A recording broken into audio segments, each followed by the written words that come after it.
ஊடகங்களின் பார்வையில் இன்று வெளியாகிய நாளிதழ்களில் உள்ள முக்கிய செய்திகளின் கண்ணோட்டம்.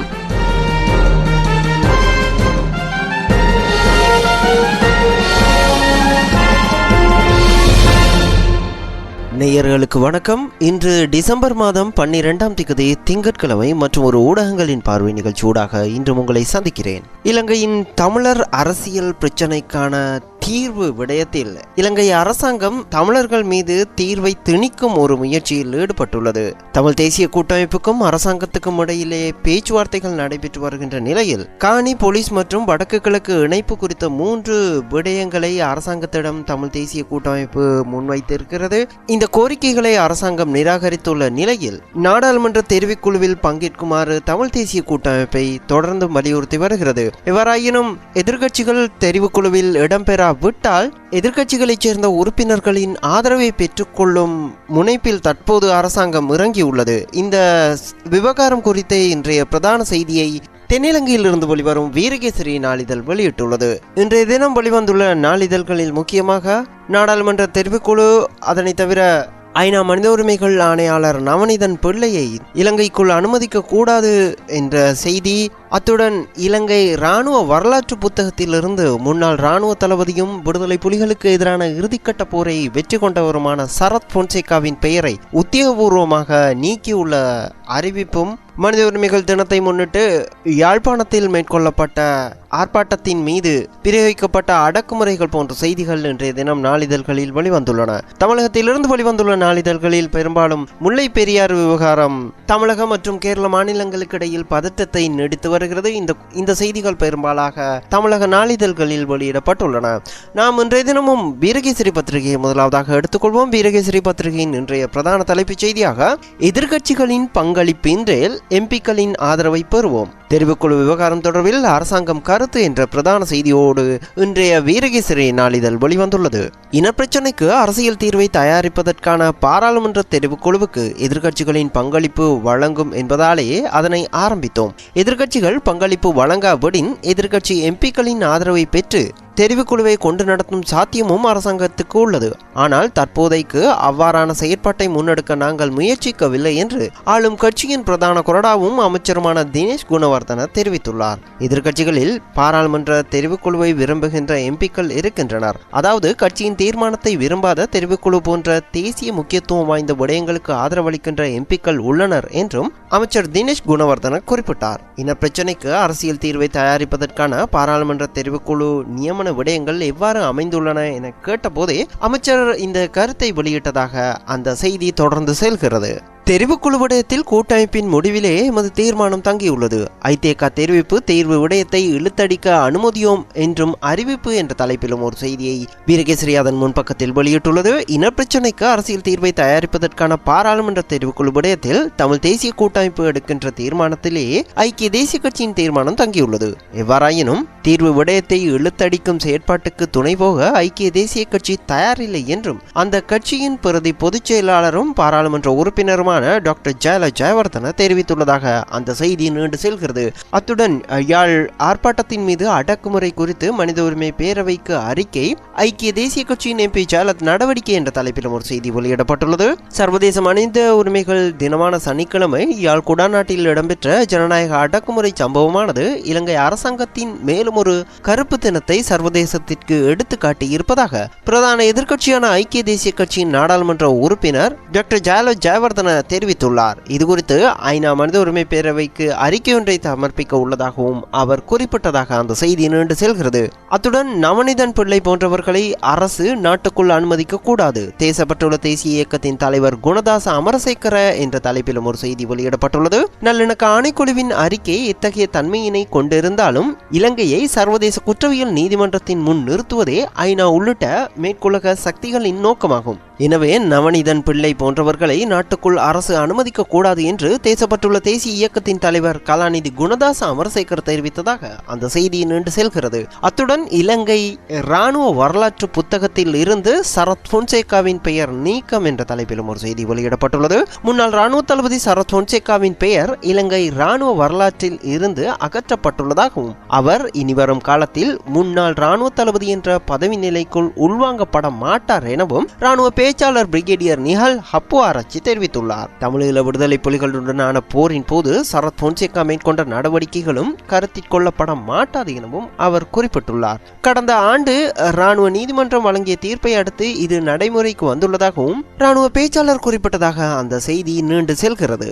இறுதிக்கட்ட யுத்தத்தின் போது இன்னும் ஒரு இராணுவ தளபதிக்கு இந்த யுத்தத்தை விட்டு செல்ல மாட்டேன் என உறுதி பூண்டிருந்த சரத் பொன்சேகாவிற்கு தற்போது மஹிந்த ராஜபக்ச தலைமையிலான அரசாங்கம் பல்வேறு ரீதியிலான அரசியல் நெருக்கடிகளை கொடுத்து வருகிறது. இந்த அரசியல் நெருக்கடிகள் சிங்கள மக்கள் மத்தியில் மஹிந்த ராஜபக்ச அரசாங்கத்திற்கு உள்ள நன்மதிப்பையும் செல்வாக்கையும் சரித்து வருவதாகவே பல்வேறு கருத்துக்கள் நிலவுகின்றன. இருந்த போதிலும் மஹிந்த ராஜபக்ச அரசாங்கத்திற்கு பெரும் அரசியல் அச்சுறுத்தலாக காணப்படுகின்ற சரத் பொன்சேகாவை எந்த வகையிலாவது அடக்கி வைப்பதற்கு அரசாங்கம் பல்வேறு முனைப்புகளை மேற்கொண்டு வருவதை கடந்த கால சம்பவங்கள் எடுத்து காட்டுகின்றன. இதனை தவிர வீரகேசரி பத்திரிகையின் இன்றைய பிரதான புகைப்படமாக அமைச்சர்கள் அணிக்கும் எம்பிக்கள் அணிக்கும் இடையிலான கிரிக்கெட் சூட்டு போட்டி ஒன்று நேற்று கொழும்பு டாரிங்டன் விளையாட்டு அமைச்சு மைதானத்தில் நடைபெற்றது. இதில் கலந்து கொண்ட சபாநாயகர் சமல் ராஜபக்ச எம்பிக்கள் அணியினருக்கும் அமைச்சர்கள் அணியினருக்கும் கைலாக கொடுத்து வாழ்த்து தெரிவிக்கும் படத்தை இன்றைய பிரதான புகைப்படமாக வீரகேசரி அதன் முன் பக்கத்தில் வெளியிட்டுள்ளது. இந்த புகைப்படத்தில் அமைச்சர்கள் அணியில் விமல் வீரவங்ச, பிரதி அமைச்சர் விநாயகமூர்த்தி முரளிதரன் உள்ளிட்டோரும் எதிர்க்கட்சி தரப்பில் கிலவிராஜ் காரியவசம், ஹர்ஷடி சில்வா போன்ற எதிர்த்தரப்பு எம்பிக்களும் வரிசையில் நின்று கைலாக கொடுக்கும் படத்தை இன்றைய பிரதான புகைப்படமாக வீரகேசரி அதன் முன்பக்கத்தில் வெளியிட்டுள்ளது.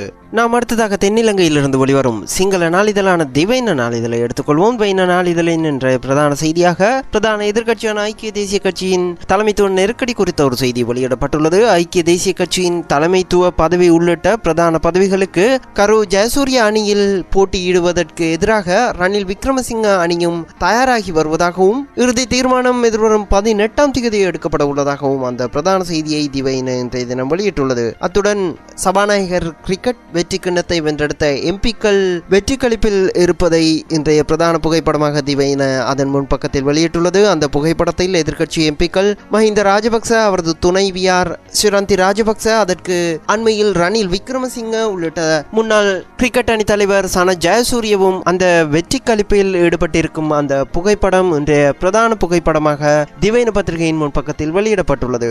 அத்துடன் வடக்கு கிழக்கு மக்களின் பிரச்சனைகளுக்கு தீர்வு காண்பதற்காக 13 யோசனைகளையும் முன்வைத்து ஜேவிபி ஆர்ப்பாட்டம் நடத்த தயாராகி வருவதாகவும் ஒரு செய்தியை திவைன அதன் முன்பக்கத்தில் வெளியிட்டுள்ளது. வடக்கு கிழக்கு மக்கள் எதிர்நோக்கும் முக்கிய பிரச்சனைகள் உள்ளிட்ட 13 பிரச்சனைகளை உள்ளடக்கி மக்களை அணிதிரட்டி போராட ஜேவிபி தயாராகி வருவதாக அந்த செய்தி நீண்டு செல்கிறது. நாம் இதனை தவிர தென்னிலங்கையிலிருந்து வெளிவரும் லங்காதீப பத்திரிகையை எடுத்துக்கொள்வோம். லங்காதீப பத்திரிகையின் இன்றைய பிரதான செய்தியாக நல்லெண்ணக்க ஆணைக்குழுவின் அறிக்கை பாராளுமன்றத்தில் சமர்ப்பிக்கப்பட உள்ளது. ஆலோசனைகளை நடைமுறைப்படுத்துவது மார்ச் மாதத்திற்கு முன்னர் வெளியிடப்படும் என்ற தலைப்பில் இன்றைய பிரதான செய்தியை லங்காதீப வெளியிட்டுள்ளது. நல்லிணக்கம் மற்றும் கற்றுக்கொண்ட பாடங்கள் தொடர்பான ஆணைக்குழுவின் அறிக்கை பாராளுமன்றத்தில் சமர்ப்பிப்பதற்கு அரசாங்கம் தீர்மானித்துள்ளது. இந்த அறிக்கையில் முன்வைக்கப்பட்டுள்ள சிபாரிசுகளையும் ஆலோசனைகளையும் நடைமுறைப்படுத்துவது எதிர்வரும் மார்ச் மாதத்திற்கு ஒத்திவைக்கப்பட்டுள்ளதாக அரசு தரப்பு தகவல்கள் தெரிவிப்பதாக அந்த செய்தி நீண்டு செல்கிறது. இதனை தவிர லங்காதீப பத்திரிகையின் இன்றைய பிரதான புகைப்படமாகவும் நேற்று அமைச்சர்கள் எம்பிக்கள் அணிகளுக்கு இடையே நடைபெற்ற கிரிக்கெட் போட்டியின் போது எடுக்கப்பட்ட புகைப்படத்தை இன்றைய பிரதான புகைப்படமாக லங்காதீப வெளியிட்டுள்ளது. இதனை தவிர நாம் இன்றைய தினம் வெளிவந்துள்ள நாளிதழ்களின் கேலி சித்திரங்களையும் பார்த்து விடலாம். இன்றைய தினம் வெளிவந்துள்ள லங்காதீப பத்திரிகையின் கேலி சித்திரம் சபாநாயகர் கிண்ணத்திற்காக நடைபெற்ற கிரிக்கெட் போட்டியை மையமாக வைத்து இன்றைய கேலி சித்திரம் வரையப்பட்டுள்ளது. நாடாளுமன்ற உறுப்பினர்கள் அணிக்கும் அமைச்சர்கள் அணிக்கும் இடையே நடைபெற்ற போட்டியை சிரேஷ்ட அமைச்சர்கள் சிலர் மைதானத்திற்கு வெளியே இருந்து மிகவும் கவலையுடன் பார்த்து கொண்டு இருப்பதை போல அந்த கேலி சித்திரம் வரையப்பட்டுள்ளது. அந்த சிரேஷ்ட அமைச்சர்களில் பிரதமர் DM ஜெயரத்ன, சிரேஷ்ட அமைச்சர் ரத்னசிறி விக்ரமநாயக்க உள்ளிட்ட அமைச்சர்கள் கிரிக்கெட் போட்டியை ஊன்றுகோலுடன் இருந்து பார்த்து கொண்டு இருப்பதை போல இன்றைய கேலி சித்திரத்தை லங்காதீப வெளியிட்டுள்ளது. இதனை தவிர திவைன பத்திரிகையின் கேலி சித்திரம் ஐக்கிய தேசிய கட்சியின் தலைமைத்துவ நெருக்கடியை மையமாக வைத்து வரையப்பட்டுள்ளது. யானையின் தும்பிக்கையை ரணில் விக்ரமசிங்க ஒரு பக்கம் இழுப்பதைப் போலவும் வாளை பிரதி தலைவர் கரு ஜெயசூரிய பின்பக்கமாக இழுப்பதைப் போலவும் கரு ஜெயசூரியவிற்கு ஆதரவாக சில தரப்பினர் யானையின் பின்காலை பிடித்து தள்ளுவதைப் போலவும் இன்றைய கேலி சித்திரத்தை திவ இன பத்திரிகை வெளியிட்டுள்ளது. அடுத்ததாக தினமணி பத்திரிகையில் முன்பக்கத்தில் வெளியிடப்பட்டுள்ள அடடே மதி என்ற பகுதியையும் பார்க்கலாம். அடடே மதி என்ற பகுதியில் தமிழகத்தில் பாதைகள் செப்பனிடப்படுவதைப் போல அந்த சித்திரம் வரையப்பட்டுள்ளது. எத்தனை ஆட்சிகள் மாறினாலும் நம்ம சாலைகள் இப்படித்தான் இருக்கும். அதுதான் சொல்றேன், செப்பனிடுற பெயர்ல திருப்பி கல்லையும் தாரையும் போட்டு நிரப்புறதுக்கு பதிலாக நிரந்தரமாக இப்படியே விடலாமே சார். ஊழலுக்கு போற பணமாவது மிஞ்சும் என்று பொதுமக்கள் ஆதங்கப்படுவதை போல இன்றைய அடடே மதி பகுதியை தினமணி அதன் முன்பக்கத்தில் வெளியிட்டுள்ளது. அடுத்ததாக நாம் தமிழகத்தில் இருந்து வெளிவரும் தினமணி பத்திரிகையை எடுத்துக்கொள்வோம். தினமணி பத்திரிகையின் இன்றைய பிரதான தலைப்புச் செய்தியாக 15 சட்டப்பேரவை சிறப்பு கூட்டம் முதல்வர் அறிவிப்பு என்ற தலைப்பில் இன்றைய பிரதான செய்தியை தினமணி வெளியிட்டுள்ளது. முல்லை பெரியாறு அணை விவகாரம் தொடர்பாக ஆலோசிப்பதற்காக சட்டப்பேரவை சிறப்பு கூட்டம் வரும் வியாழக்கிழமை அதாவது டிசம்பர் 15ஆம் தேதி கூட்டப்படும் என முதல்வர் ஜெயலலிதா அறிவித்துள்ளார். இந்த விவகாரத்தில் தமிழக மக்கள் மற்றும் அரசியல் கட்சியினர் ஒற்றுமையுடன் இருப்பதை நிலைநாட்டுவதற்காக இந்த சிறப்பு கூட்டத்திற்கு ஏற்பாடு செய்யப்பட்டுள்ளது. இந்த கூட்டத்தில் முல்லை பெரியாறு அணை பாதுகாப்பற்றது என்று பரப்பப்படும் தவறான பீதியின் அடிப்படையில் தமிழ்நாடு தங்களுக்குள் உரிமையை விட்டுக் கொடுக்காது என்ற தீர்மானம் நிறைவேற்றப்படும் என்று ஜெயலலிதா அறிவித்துள்ளதாக அந்த செய்தி நீண்டு செல்கிறது. இதனை தவிர கேரள எல்லையை நோக்கி 80,000 பேர் பேரணி என்ற தலைப்பிலும் ஒரு செய்தியை தினமணி அதன் முன்பக்கத்தில் பிரதான புகைப்படத்துடன் வெளியிட்டுள்ளது.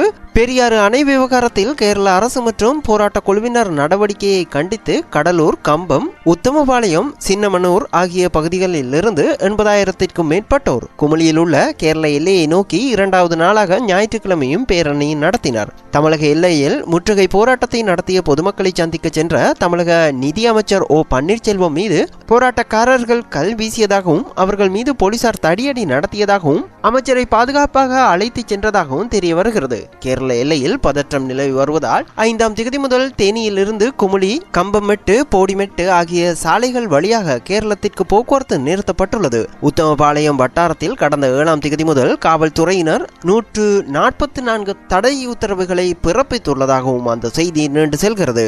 அதனை தவிர வலுவான லோக்பாலுக்கு ஆதரவு தாருங்கள், எதிர்க்கட்சிகளுக்கு அசாரை வேண்டுகோள் என்ற தலைப்பிலும் ஒரு செய்தி வெளியிடப்பட்டுள்ளது. வலுவான லோக்பால் மசோதாவை வலியுறுத்தி நடக்கும் போராட்டத்தில் எதிர்க்கட்சிகளும் இணைய வேண்டும் என அண்ணா அசாரே கோரிக்கை விடுத்துள்ளதாக அந்த செய்தி நீண்டு செல்கிறது. நாம் தமிழகத்திலிருந்து வெளிவரும் தினத்தந்தி பத்திரிகையையும் அடுத்ததாக எடுத்துக்கொள்ளலாம். தினத்தந்தி பத்திரிகையின் இன்றைய பிரதான தலைப்புச் செய்தியாகவும் 15ஆம் தேதி சட்டப்பேரவை சிறப்பு கூட்டம் குறித்து ஜெயலலிதா வெளியிட்ட அறிவிப்பை இன்றைய பிரதான செய்தியாக தினத்தந்தி வெளியிட்டுள்ளது. அத்துடன் டில்லியில் ஒரு நாள் அடையாள உண்ணாவிரதம், எதிர்க்கட்சிகளுக்கு அண்ணா ஹசாரே அழைப்பு, வலுவான லோக்பால் மசோதாவுக்கான போராட்டத்தில் இணையுங்கள் என்ற தலைப்பிலும் மற்றொரு செய்தியையும் தினத்தந்தி அதன் முன்பக்கத்தில் வெளியிட்டுள்ளது.